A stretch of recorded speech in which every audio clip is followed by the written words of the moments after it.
சமீப காலமா இந்த திரைப்படங்கள் விழாவா இருக்கட்டும் இல்ல நடிகர்கள் வரக்கூடிய விழாக்கள்ல இந்த கூட்ட நெரிசல்ல விபத்துகள் ஏற்படுது, சில அசம்பாவிதங்கள் ஏற்படுது. இப்ப சமீபத்துல பாத்தீங்கன்னா அந்த அல்லு அர்ஜுன் அவர்கள் கூட ஒரு பிரச்சனையா இருக்கு. இந்த மாதிரி பிரச்சனைகளுக்கு இந்த கூட்ட நெரிசல் தொடர்பான பிரச்சனைகளுக்கு அந்த நடிகர் மீது வழக்கு தொடர்புன்றதை எப்படி பாக்குறீங்க? ஏன்னா இது அவர் யதார்த்தமா ஒரு அது எதுங்களா அல்லு அர்ஜுன் புஷ்பா 2 பார்த்தீங்களா? அது எனக்கு அது இது தெரியல. எனக்கு நடிகர்கள் மேலே பண்ணுறதுன்னு தெரியல. அவங்க சில வந்தாங்க, இவர் நடித்தார். இது அப்படி நிறைய நடந்திருக்கு சம்பவங்கள். இதுக்கு முன்னே நிறைய நடந்திருக்கு. அதை நம்மளே பெரிய மனசு பண்ணி அது சமாதானம் பண்ணிக்கணும். வேறு வழியே இல்லை. யார் மேலே யார் குற்றன்னு யாரும் சொல்ல முடியாது இந்த மாதிரி வழக்குகளை. கடந்த வாரம் இளையராஜா அவர்கள் இங்கே கோயிலுக்கு வந்திருந்தப்போ ஆண்டாள் கோயிலில் கோயிலுக்குள்ள அது ஒரு சர்ச்சை ஏற்பட்டுச்சு. அது அவரானா அவர் இல்லைன்னு சொல்லி மறுத்தாரு. இருந்தாலும் கலைத்துறையில் இருக்க நிறைய பேர் அவருக்கு ஆதரவு தெரிவித்து பேசி கண்டிப்பாக அது இல்லை. எல்லாம் அவருக்கு என்ன மரியாதை கொடுக்கணுமோ அந்த மரியாதை அங்கே கொடுத்தாங்க கோவில். நானும் வீடியோவில் பார்த்தேன், நியூஸ்லலாம் பார்த்தேன். அது அவருக்கு என்ன மரியாதையோ அந்த அந்த அவருடைய பேருக்கு என்ன மரியாதை அதை நடந்துதாங்க, நல்லா நடத்தினாங்க. அதை நான் கேள்விப்பட்டேன், நல்லா தான் நடத்தினாங்க. சூப்பர் ஸ்டார் அவர்களுக்கு டைட்டில் சாங் இன்ன வரைக்கும் 30 வருஷத்துக்கு மேலே ஆச்சு நீங்கள் கொடுத்ததா? மீண்டும் அவருடைய நினைவதற்கான வாய்ப்புகள் நடந்திருக்கா? அது அது அற்புதமான கொஸ்டின். நான் சூப்பர் ஸ்டாரை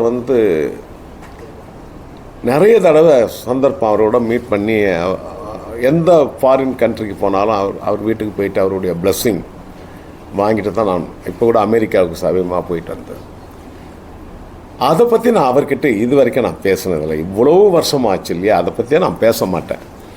எனக்கு சில சந்தர்ப்பங்கள், எனக்கு அவர் மனசுக்குள்ளே தேவாவுக்கு இசை கொடுக்கணும், மியூசிக் கொடுக்கணும்னு ஆசை இருந்தால் கூட அங்கே இருக்கிற சுச்சுவேஷன் எப்படியோ தெரியல. அதை தெரியாமல் நான் அவரை கேட்க மாட்டேன், அவரும் கேட்க மாட்டேன்.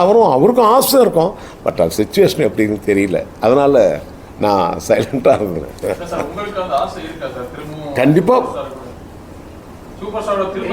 என்ன ஐயோ அது என்னன்னு ஆசை இருக்காதா? இருக்கும், அந்த ஆதங்கம் இருக்கும்.